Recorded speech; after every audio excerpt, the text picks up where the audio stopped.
They've been there from day one of the pandemic, and we hope their consideration is given to them. When is the last time you have had a passenger in your car? For me, it's been a while, but for taxi drivers, it's a little different.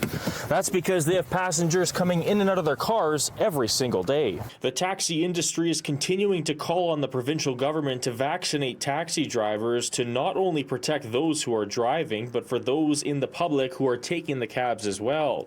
Joe Massey, spokesperson for the Winnipeg Community Taxi Association, says taxi drivers are feeling unsafe. They have to be out there. We need people to be able to get around in our city, whether it's through other forms of transportation. And this is one way that people are using because they just feel maybe a bit safer right now in a private cab. But the cab drivers do feel at times that they are risking, getting COVID. It's very hard.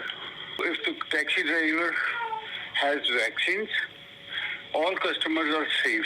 Unicity taxi driver Tarlochan Gill says it is important for drivers like himself to get the vaccine so he can stay protected and keep passengers safe. We are essential workers.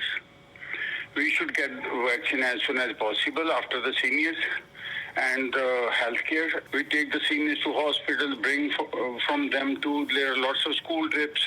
The kids are small.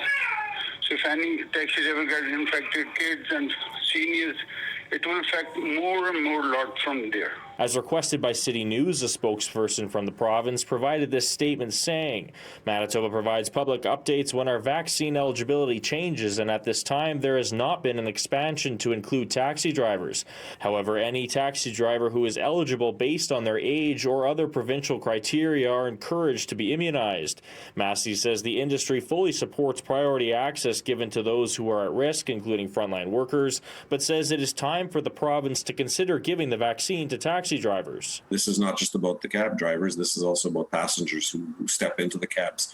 When they step in, hopefully they feel safe and it's clean and it's they got the shield to protect them and, limited number of people only in the back seat so that everybody can stay as safe as possible in the vehicle. In Winnipeg, Alex Carpa, City News.